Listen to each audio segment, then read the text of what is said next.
ನಮಸ್ಕಾರ, ನೀವು ನೋಡ್ತಾ ಇದ್ದೀರಾ ರಿಪಬ್ಲಿಕ್ ಕನ್ನಡ. ನಾನು ನಾಗೇಂದ್ರ ಬಾಬ್.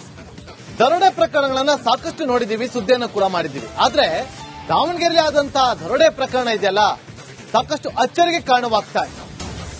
ಬಗೆದಷ್ಟು ಕೂಡ ಒಂದಷ್ಟು ಅಚ್ಚರಿ ಅಂಶಗಳು ಬಯಲಾಗ್ತಾ ಇದೆ. ಎಸ್ಬಿಐ ಬ್ಯಾಂಕ್ ದರೋಡೆ ಕೇಸ್ಗೆ ಸಂಬಂಧಪಟ್ಟಂತೆ ಬಂಧಿತ ಆರೋಪಿಗಳು ದರೋಡೆಕೋರರು ಏನ್ ಮಾಡಿದ್ರು ಗೊತ್ತಾ?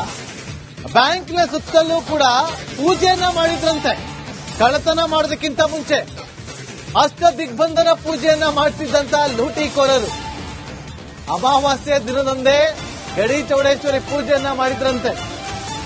ಕಳ್ಳತನದ ಬಳಿಕ ಕಾನಲ್ಲಿ 17 ಕೆಜಿ ಚಿನ್ನ ಇಟ್ಟುಕೊಂಡು ಎಸ್ಕೇಪ್ ಆಗಿದ್ರು, ಯಾರಿಗೂ ಹೇಳದಂತೆ. ಆಣೆ ಪ್ರಮಾಣವನ್ನ ಕೂಡ ಮಾಡಿದ್ದಂತ ಲೂಟಿಕೋರರು ನೋಡಿ, ನಿನ್ನೆ ಬಾವಿ ಒಳಗಡೆಯಿಂದ ಚಿನ್ನವನ್ನ ಎತ್ತಿಡ್ತಾ ಇದ್ದಂತ ದೃಶ್ಯವನ್ನ ನೋಡಿದ್ರಿ.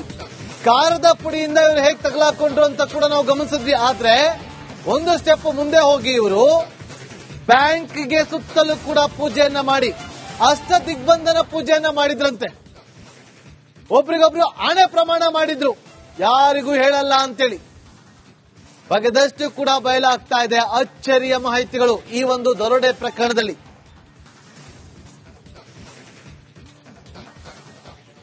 ನಮ್ಮ ಪ್ರತಿನಿಧಿ ವಿಠಲ್ ಈಗ ನೇರ ಸಂಪರ್ಕದಲ್ಲಿ ಜಾಯ್ನ್ ಆಗಿದ್ದಾರೆ. ವಿಠಲ್, ಯಾವ ಕಾರಣಕ್ಕೋಸ್ಕರ ಅವರು ಅಷ್ಟ ದಿಗ್ಬಂಧನ ಮಾಡಿದ್ರಂತೆ ಬ್ಯಾಂಕ್ಗೆ?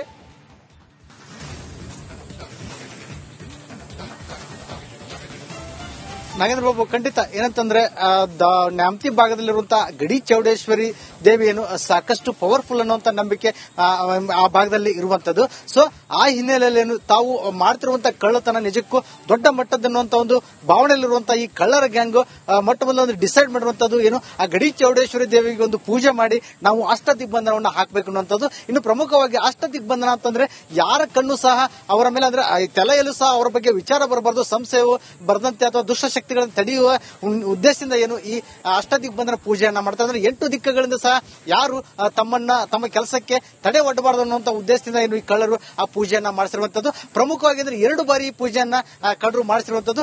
ಮೊದಲನೇದಾಗಿ ಅಂದ್ರೆ ಕಳ್ಳತನ ಆಗುವಕ್ಕಿಂತ ಮುಂಚೆ ಅಂದ್ರೆ ದೀಪಾವಳಿ ಅಮಾವಾಸ್ಯೆ ದಿನಾನೇ ತಾವೇ ಸ್ವತಃ ಅಂದ್ರೆ ಈ ವಿಜಯ್ ಕುಮಾರ್ ಅನ್ನುವಂತ ಏನು ತಾನೇ ಸ್ವತಃ ದೇವಸ್ಥಾನದ ಬಳಿ ಹೋಗಿ ಏನು ಆ ಅಷ್ಟ ದಿಗ್ಬಂಧನ ಪೂಜೆಯನ್ನ ಮಾಡಿಕೊಂಡು ಅಲ್ಲೇ ಕುಳಿತು ಏನು ಆ ಬ್ಯಾಂಕಿನ ಸುತ್ತ ಒಂದು ಅಷ್ಟ ದಿಗ್ಬಂಧನ ಹಾಕುವಂತ ಕೆಲಸವನ್ನ ಮಾಡ್ತಾನೆ. ಏನು ಅದಾದ ನಂತರ ಆ ಕಳ್ಳತನ ಆಗಿರುವಂತಹ ಮಾಲನಂದ್ರ 17 ಕೆಜಿ 7 ಗ್ರಾಂ ಬಂಗಾರದ ಆಭರಣಗಳನ್ನು ತನ್ನ ಒಂದು ಡಸ್ಟರ್ ಕಾರಿನಲ್ಲಿ ಬಚ್ಚಿಡ್ತಾನೆ.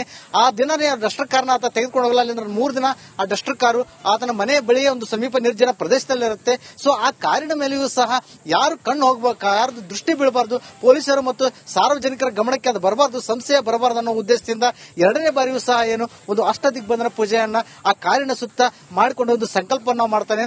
ಸೊ ಆ ವಿಚಾರದಲ್ಲಿ ಏನು ಎಲ್ಲೋ ಒಂದು ಕಡೆಗೆ ಆ ಗಡಿ ಚೌಡೇಶ್ವರಿ ದೇವಿ ಮೇಲೆ ಕಳ್ಳರು ಸಾಕಷ್ಟು ನಂಬಿಕೆ ಇಟ್ಟಿರ್ತಾರೆ. ಸೊ ಆ ದೇವಿ ಮುಂದೆ ಅವರು ಎಲ್ಲರೂ ಶಪಥವನ್ನ ಮಾಡ್ತಾರೆ. ಆ ಕೊನೆಗೆ ಏನು ಕಳ್ಳರಿಗೆ ಆ ದೇವಿ ಏನು ಇದನ್ನ ಮಾಡಿದೇನೋ ಅಲ್ಲಿರುವಂತಹ ಗ್ರಾಹಕರ ಪರವಾಗಿ ಅವರ ಸಂಕಷ್ಟಕ್ಕೆ ಮಿಡಿದಿದ್ದಾಳೆ ಅನ್ನುವಂತ ಒಂದು ಮಾತು ಸಹ ಕೇಳ್ತಾ ಇದೆ. ಇನ್ನೊಂದು ಕಡೆ ನಾಗೇಂದ್ರ ಬಾಬು, ಪೊಲೀಸರಿಗೆ ಮತ್ತು ದಾವಣಗೆರೆ ಜನರಿಗೆ ಇವರ ಇಂಚಿಂಚು ಅಂದ್ರೆ ಸಣ್ಣ ವಿಷಯಕ್ಕೂ ಸಹ ಮಾಡಿರುವಂತಹ ಮಾಸ್ಟರ್ ಪ್ಲಾನ್ಗಳು ಸಾಕಷ್ಟು ಶಾಕ್ ನೀಡಿದೆ ಅಂತಾನೆ ಹೇಳ್ಬೋದು. ಓಕೆ, ಥ್ಯಾಂಕ್ ಯು ವಿಠಲ್ ನಿಮ್ಮೆಲ್ಲ ಮಾಹಿತಿಗಾಗಿ. ನಮಸ್ಕಾರ, ನೀವು ನೋಡ್ತಾ ಇದ್ದೀರಾ ರಿಪಬ್ಲಿಕ್ ಕನ್ನಡ. ನಾನು ನಾಗೇಂದ್ರ ಬಾಬ್. ದರೋಡೆ ಪ್ರಕರಣಗಳನ್ನ ಸಾಕಷ್ಟು ನೋಡಿದೀವಿ, ಸುದ್ದಿಯನ್ನು ಕೂಡ ಮಾಡಿದ್ದೀವಿ. ಆದ್ರೆ ದಾವಣಗೆರೆಯಲ್ಲಿ ಆದಂತಹ ದರೋಡೆ ಪ್ರಕರಣ ಇದೆಯಲ್ಲ, ಸಾಕಷ್ಟು ಅಚ್ಚರಿಗೆ ಕಾರಣವಾಗ್ತಾ ಇದೆ. ಬಗೆದಷ್ಟು ಕೂಡ ಒಂದಷ್ಟು ಅಚ್ಚರಿ ಅಂಶಗಳು ಬಯಲಾಗ್ತಾ ಇದೆ. ಎಸ್ಬಿಐ ಬ್ಯಾಂಕ್ ದರೋಡೆ ಕೇಸ್ಗೆ ಸಂಬಂಧಪಟ್ಟಂತೆ ಬಂಧಿತ ಆರೋಪಿಗಳು ದರೋಡೆಕೋರರು ಏನ್ ಮಾಡಿದ್ರು ಗೊತ್ತಾ? ಬ್ಯಾಂಕ್ನ ಸುತ್ತಲೂ ಕೂಡ ಪೂಜೆಯನ್ನ ಮಾಡಿದ್ರಂತೆ. ಕಳ್ಳತನ ಮಾಡೋದಕ್ಕಿಂತ ಮುಂಚೆ ಅಷ್ಟ ದಿಗ್ಬಂಧನ ಪೂಜೆಯನ್ನ ಮಾಡಿಸಿದ್ದಂತ ಲೂಟಿಕೋರರು ಅಮಾವಾಸ್ಯೆ ದಿನದಂದೇ ಗಡಿ ಚೌಡೇಶ್ವರಿ ಪೂಜೆಯನ್ನ ಮಾಡಿದ್ರಂತೆ.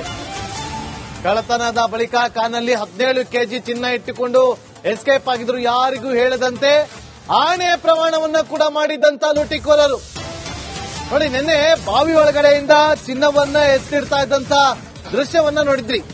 ಕಾರದ ಪುಡಿಯಿಂದ ಇವರು ಹೇಗೆ ತಗಲಾಕೊಂಡ್ರು ಅಂತ ಕೂಡ ನಾವು ಗಮನಿಸಿದ್ವಿ. ಆದ್ರೆ ಒಂದು ಸ್ಟೆಪ್ ಮುಂದೆ ಹೋಗಿ ಇವರು ಬ್ಯಾಂಕ್ಗೆ ಸುತ್ತಲೂ ಕೂಡ ಪೂಜೆಯನ್ನ ಮಾಡಿ ಅಷ್ಟ ದಿಗ್ಬಂಧನ ಪೂಜೆಯನ್ನ ಮಾಡಿದ್ರಂತೆ. ಒಬ್ರಿಗೊಬ್ರು ಆಣೆ ಪ್ರಮಾಣ ಮಾಡಿದ್ರು, ಯಾರಿಗೂ ಹೇಳಲ್ಲ ಅಂತೇಳಿ. ಬಗೆದಷ್ಟು ಕೂಡ ಬಯಲಾಗ್ತಾ ಇದೆ ಅಚ್ಚರಿಯ ಮಾಹಿತಿಗಳು ಈ ಒಂದು ದರೋಡೆ ಪ್ರಕರಣದಲ್ಲಿ.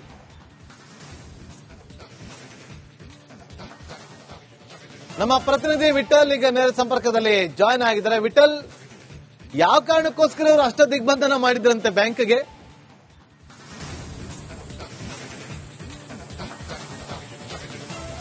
ನಾಗೇಂದ್ರ ಬಾಬು, ಖಂಡಿತ ಏನಂತಂದ್ರೆ ನ್ಯಾಮತಿ ಭಾಗದಲ್ಲಿರುವಂತಹ ಗಡಿ ಚೌಡೇಶ್ವರಿ ದೇವಿ ಏನು ಸಾಕಷ್ಟು ಪವರ್ಫುಲ್ ಅನ್ನುವಂತ ನಂಬಿಕೆ ಆ ಭಾಗದಲ್ಲಿ ಇರುವಂತದ್ದು.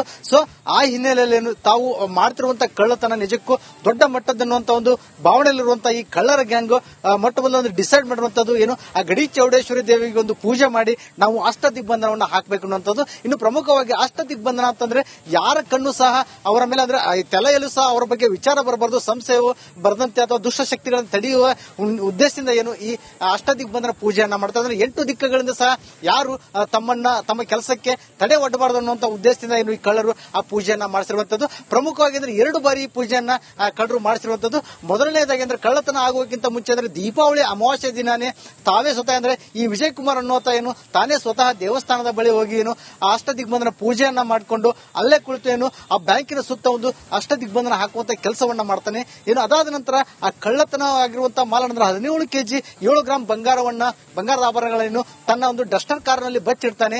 ಆ ದಿನನೇ ಡಸ್ಟರ್ ಕಾರ್ನ ಆತ ತೆಗೆದುಕೊಂಡು ಹೋಗಲ್ಲ. ಅಂದ್ರೆ 3 ದಿನ ಆ ಡಸ್ಟರ್ ಕಾರು ಆತನ ಮನೆ ಬಳಿಯ ಒಂದು ಸಮೀಪ ನಿರ್ಜನ ಪ್ರದೇಶದಲ್ಲಿರುತ್ತೆ. ಸೊ ಆ ಕಾರಿನ ಮೇಲೆಯೂ ಸಹ ಯಾರು ಕಣ್ಣು ಹೋಗಬೇಕು, ಯಾರು ದೃಷ್ಟಿ ಬೀಳಬಾರದು, ಪೊಲೀಸರು ಮತ್ತು ಸಾರ್ವಜನಿಕರ ಗಮನಕ್ಕೆ ಅದು ಬರಬಾರದು, ಸಂಶಯ ಬರಬಾರದು ಅನ್ನೋ ಉದ್ದೇಶದಿಂದ 2ನೇ ಬಾರಿಯೂ ಸಹ ಏನು ಒಂದು ಅಷ್ಟ ದಿಗ್ಬಂಧನ ಪೂಜೆಯನ್ನ ಆ ಕಾರಿನ ಸುತ್ತ ಮಾಡಿಕೊಂಡು ಒಂದು ಸಂಕಲ್ಪವನ್ನ ಮಾಡ್ತಾನೆ. ಸೊ ಆ ವಿಚಾರದಲ್ಲಿ ಏನು ಎಲ್ಲೋ ಒಂದು ಕಡೆಗೆ ಆ ಗಡಿ ಚೌಡೇಶ್ವರಿ ದೇವಿ ಮೇಲೆ ಕಳ್ಳರು ಸಾಕಷ್ಟು ನಂಬಿಕೆ ಇಟ್ಟಿರ್ತಾರೆ. ಸೊ ಆ ದೇವಿ ಮುಂದೆ ಅವರು ಎಲ್ಲರೂ ಶಪಥವನ್ನ ಮಾಡ್ತಾರೆ. ಆ ಕೊನೆಗೆ ಏನು ಕಳ್ಳರಿಗೆ ಆ ದೇವಿ ಏನು ಇದನ್ ಮಾಡಿದೇನು ಅಲ್ಲಿರುವಂತಹ ಗ್ರಾಹಕರ ಪರವಾಗಿ ಅವರ ಸಂಕಷ್ಟಕ್ಕೆ ಮಿಡಿದಿದ್ದಾಳೆ ಅನ್ನುವಂತ ಒಂದು ಮಾತು ಸಹ ಕೇಳ್ತಾ ಇದೆ. ಇನ್ನೊಂದು ಕಡೆ ನಾಗೇಂದ್ರ ಬಾಬು, ಪೊಲೀಸರಿಗೆ ಮತ್ತು ದಾವಣಗೆರೆ ಜನರಿಗೆ ಇವರ ಇಂಚಿಂಚು ಅಂದ್ರೆ ಸಣ್ಣ ವಿಷಯಕ್ಕೂ ಸಹ ಮಾಡಿರುವಂತಹ ಮಾಸ್ಟರ್ ಪ್ಲಾನ್ಗಳು ಸಾಕಷ್ಟು ಶಾಕ್ ನೀಡಿದೆ ಅಂತಾನೆ ಹೇಳ್ಬೋದು. ಓಕೆ, ಥ್ಯಾಂಕ್ ಯು ವಿಠಲ್ ನಿಮ್ಮೆಲ್ಲ ಮಾಹಿತಿಗಾಗಿ. ನಮಸ್ಕಾರ, ನೀವು ನೋಡ್ತಾ ಇದ್ದೀರಾ ರಿಪಬ್ಲಿಕ್ ಕನ್ನಡ. ನಾನು ನಾಗೇಂದ್ರ ಬಾಬ್. ದರೋಡೆ ಪ್ರಕರಣಗಳನ್ನ ಸಾಕಷ್ಟು ನೋಡಿದೀವಿ, ಸುದ್ದಿಯನ್ನು ಕೂಡ ಮಾಡಿದೀವಿ. ಆದ್ರೆ ದಾವಣಗೆರೆ ಆದಂತಹ ದರೋಡೆ ಪ್ರಕರಣ ಇದೆಯಲ್ಲ, ಸಾಕಷ್ಟು ಅಚ್ಚರಿಗೆ ಕಾರಣವಾಗ್ತಾ ಇದೆ.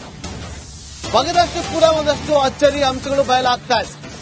SBI ಬ್ಯಾಂಕ್ ದರೋಡೆ ಕೇಸ್ಗೆ ಸಂಬಂಧಪಟ್ಟಂತೆ ಬಂಧಿತ ಆರೋಪಿಗಳು ದರೋಡೆಕೋರರು ಏನ್ ಮಾಡಿದ್ರು ಗೊತ್ತಾ? ಬ್ಯಾಂಕ್ನ ಸುತ್ತಲೂ ಕೂಡ ಪೂಜೆಯನ್ನ ಮಾಡಿದ್ರಂತೆ. ಕಳ್ಳತನ ಮಾಡೋದಕ್ಕಿಂತ ಮುಂಚೆ ಅಷ್ಟ ದಿಗ್ಬಂಧನ ಪೂಜೆಯನ್ನ ಮಾಡ್ತಿದ್ದಂತ ಲೂಟಿಕೋರರು ಅಮಾವಾಸ್ಯೆ ದಿನದಂದೇ ಗಡಿ ಚೌಡೇಶ್ವರಿ ಪೂಜೆಯನ್ನ ಮಾಡಿದ್ರಂತೆ. ಕಳ್ಳತನದ ಬಳಿಕ ಕಾನಲ್ಲಿ 17 ಕೆಜಿ ಚಿನ್ನ ಇಟ್ಟುಕೊಂಡು ಎಸ್ಕೇಪ್ ಆಗಿದ್ರು, ಯಾರಿಗೂ ಹೇಳದಂತೆ ಆಣೆಯ ಪ್ರಮಾಣವನ್ನ ಕೂಡ ಮಾಡಿದ್ದಂತ ಲೂಟಿಕೋರರು.